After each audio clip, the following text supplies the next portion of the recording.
ridiculous. Ridiculous, but I bet it was for a significant amount of money. Still ridiculous. Yeah, but fun. I'd watch it. Look, Jake Paul wants to test himself against actual, not just world champion, but one of the greatest of all time. Really fought, and it wasn't fixed, Jake Paul would not survive 45 seconds. I don't know about that. I think it would take a few rounds. Really? But yeah, first of all, Jake is a lot bigger. Jake's a lot bigger. But what weight would they fight? Well, it's not about the number. If it was about the number, we could have started up. I would have told you, I'm not just interested. It makes no sense. Joe Rogan was left absolutely stunned after learning that Jake Paul offered Francis Ngannou a fight following the collapse of his bout with Gervonta Davis. On his podcast, Rogan called the idea borderline insane, saying it's reckless for Jake to even consider stepping in with one of the most dangerous punchers in combat sports history. Rogan questioned whether Jake truly understands the kind of power Ngannou possesses, though he admitted that if it ever happened, it would be one of the biggest spectacles boxing has ever seen. We need an opponent for Jake. Tank is out. And Francis says, all right. And Francis says, well, how can I help you? And Keekser says, well, we're looking at an opponent for Jake. Tank Davis is out. And Francis says, all right, but specifically, how can I help you? Keekser takes a third swing at the bat. He says, well, we need an opponent. We need a boxer. We need a partner. We need somebody to fight Jake. Tank is out.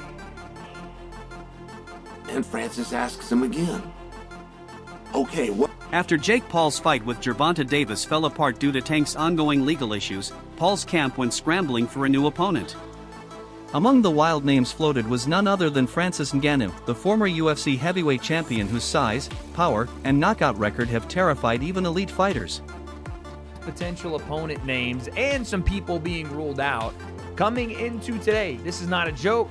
It was said by Mike Coppinger and others that the #1 candidate to replace Tank Davis in a Jake Paul fight, probably on a different date, was going to be Francis Ngannou. What the But we have an update on that and other potential names that Jake could fight. Again, I think on a separate date, and why I think the Jake and Tank fight is completely off. No more, maybe, no more, we don't. Michael Bisping weighed in, pointing out the massive size gap between Jake Paul and Francis Ngannou. He reminded fans that Jake's original target, Davis, was a lightweight, while Ngannou was a full-blown heavyweight beast. Bisping called it a jump from one end of the spectrum to the other, saying the matchup isn't just a difference in skill, but a total mismatch in size, reach, and danger. Gervonta Davis really did take the piss. I mean, that was just the craziest shout ever. To go from fighting Gervonta Davis, way smaller, to now boxing Francis Ngannou. I mean, listen, if he does it, fair play. But I just call #1 bullshit on this brother, because I don't see this happening. No. This is #1 bullshit. I just don't believe it. I don't believe it at all. Nate Diaz, yeah, 100%. I mean, he beat him once already. I'm sure Nate Diaz would love to get another big payday, because obviously boxing on Netflix and going up against Jake Paul, given his success, given the name that he has, and given the magnitude of his events, Nate Diaz will get paid an absolute fortune once again. We know that it wasn't too long ago Jake Paul was talking about boxing Anthony Joshua, and that never came to fruition. There's absolutely no way he would box Anthony Joshua. If he did, if he was to do something like that, whether it be Anthony Joshua or Francis Ngannou, I'd give him his props, I'd give him his credit, and you never know.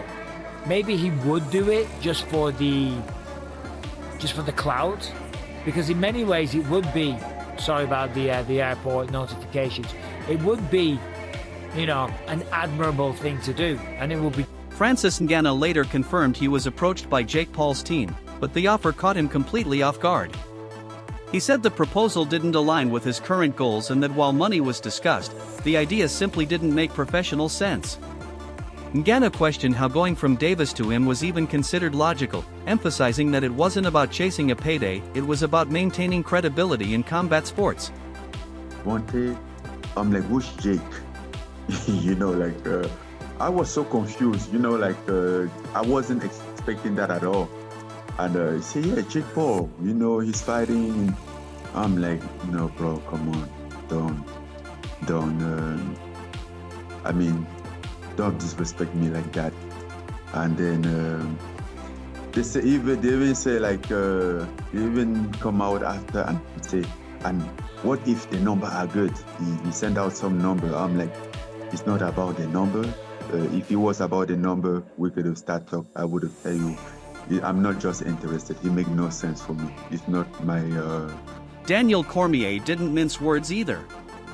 He warned Jake Paul that stepping into the ring with Francis Ngannou could have serious consequences.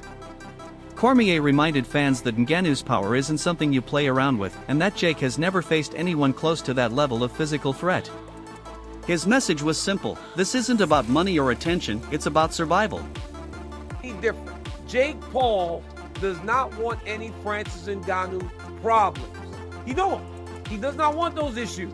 While I think it's crazy and I credit him for doing that, and I'm surprised he did that, this could be a ploy. Him poking out his chest, saying, I want Francis. He don't want those Francis Ngannou problems. I don't care what Anthony Joshua did to Francis Ngannou. Jake Paul gets in there with Francis. Francis will knock his head off this planet. You don't want those Francis problems. I watched Francis put down Tyson Fury. Sure, Anthony Joshua beat him, but even if Jake...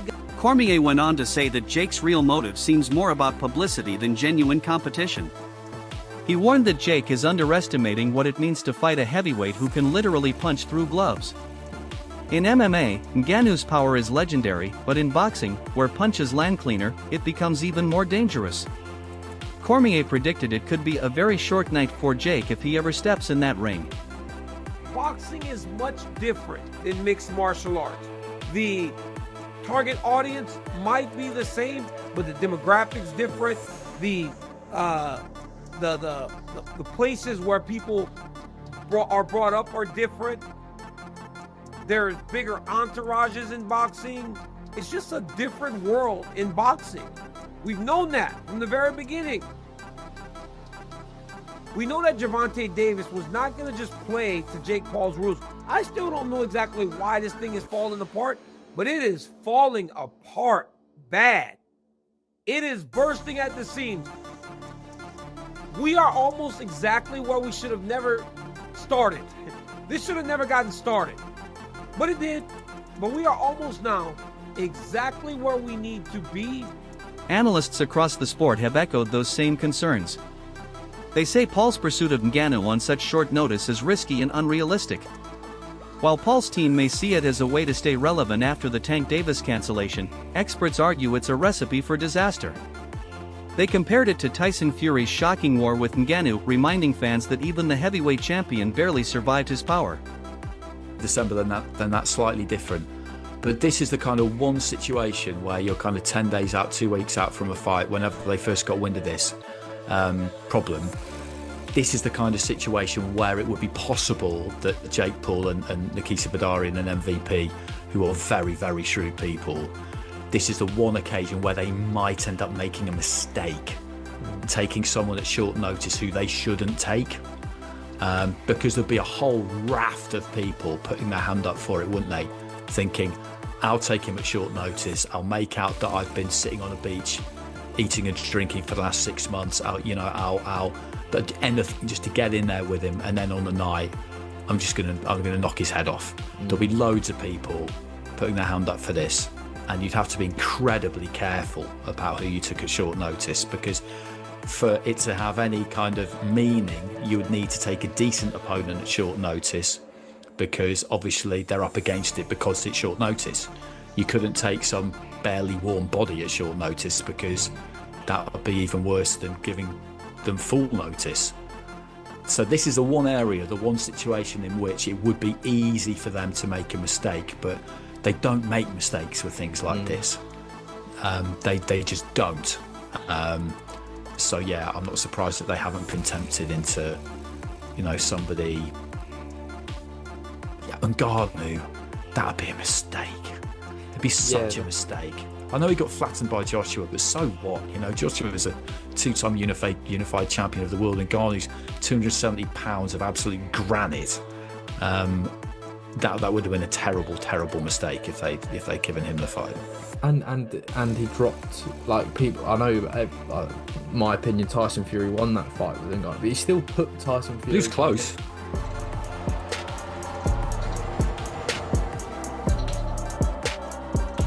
Chael Sonnen chimed in too, calling the whole thing fascinating, but delusional. He said the fight wouldn't be about competition, it would be about how much damage Jake could endure. Sonnen recalled how one clean shot from Ngannou dropped Tyson Fury, and warned that if Fury struggled to take that punch, Jake wouldn't stand a chance. Fury knew there was a check. Name one person you'd rather see Jake Paul fight than Francis Ngannou. Is a real challenge. How Tyron Woodley, Ben Askren, Anderson Silva, Mike Tyson. How those aren't real challenges, I don't know. But this is the story as we're told. And do you see where that would satisfy so much? Do you see where that would force even the biggest hater to be quiet? And my job, for something to make sense, is the biggest check against the easiest opponent. Observers are now questioning whether Jake Paul is losing touch with reality and with his fan base. Unlike his previous matchups, this proposed fight feels unbalanced and directionless. Many believe Jake's constant push for shock value might finally be wearing thin, especially as ticket sales for his events begin to dip despite heavy promotion. Retired. Tank still being in the competitive nature of the sport throws this one completely off for me, and the fact that Jake is like 60 pounds bigger than he is. Right? Like, Mike was obviously far older than Jake, and that was the big knock on that fight. Mike should not have been in there with Jake. Said that many times. Jake has fought so hard against people saying he's bad for the sport, he doesn't actually want to fight or step up or do any of this stuff. And I've kind of had his back when I'm like, no, he is doing what most boxers have done early in their career. But this gives those people more ammo to be like, yeah, bro, look, this is what we're talking about. When we say he's bad for the sport, or when we say that he's doing stuff that doesn't make sense and he's making a mockery of things, this is what they're talking about. And again, I wouldn't have any problem with it if Tank was way past the point where he could fight competitively at his weight class and have fights with guys like Shakur Stevens, or even, again, rematch. Sonnen added that while Jake's confidence is entertaining, this time it borders on foolishness. He pointed out that Jake doesn't have Tyson Fury's size, chin, or experience, and if Fury barely survived one punch, Jake would likely crumble after half of one. Question somebody, but they have been very effective in doing just that to Jake. Hey, you started with this NBA guy, and then even those MMA guys, they're not boxers. And then when you got around to the boxers, but they weren't current boxers. And then when you get around to the current boxers, they're not big enough boxers. And I just loved it. When I heard that Francis Ngannou might be going against Jake, I loved it. I mean, what's that gonna look like? How many of those shots from Francis can you take? Tyson Fury, if you're talking clean, Tyson Fury only took one. Everything else, Tyson was able to roll with. Big Francis only had to hit him one time. Tim Bradley shifted the focus to the business fallout. He revealed that the cancelled Davis vs. Paul fight had major financial consequences, with promoters, networks, sponsors, and arenas all losing big money. Bradley said the whole ordeal exposed how fragile boxing's commercial side really is. When one fighter's reputation collapses, everyone involved pays the price. Dude I've ever seen in the history of boxing, bro. Seriously. I'm like, $40 million, bro. Wealth. Literally wealth, bro. Going down the drain. I don't understand it. I can't make the... I don't understand it. But I'll tell you this, MVP promotions, whatever the hell y'all call it, most valuable promotions, shit, more like rookie promotions. Yeah, more like rookie promotions. You didn't know what you were dealing with. You had no clue. This has always been down Tank's alley, man. Now, let me just say one thing. Bradley also highlighted that the potential Jake Paul vs. Francis Ngannou matchup would require a complete overhaul of Jake's preparation. Facing a 260-pound heavyweight means rethinking everything, from his strength training and sparring to his entire defensive approach. Analysts agree that if Jake truly wants to make this fight competitive, he'd need months of intense, specialized preparation. Otherwise, it's just another headline waiting to go wrong. incredible. It's the same reason that I would be intrigued by a Jake Paul versus Anthony Joshua fight, although I would never advise Jake Paul to take a Anthony Joshua fight. I wouldn't advise him to take a Francis Ngannou fight either, because as much as Anthony is far better, which we saw when they actually fought, Joshua slept Francis Ngannou quicker than me after 2 melatonin. I mean, it was quick, fast, in a hurry, completely dominant. But we also saw Francis Ngannou go toe-to-toe with the heavyweight champion of the world at that time. Yes, he was out of shape. We understand that. But Tyson Fury on that night got the shock of his life when Francis Ngannou not only went toe-to-toe, but put him down and danced on him. To this day, I think that fight could have gone Francis' way. Point being, there are levels to this shit. Not just in boxing, but in combat in general.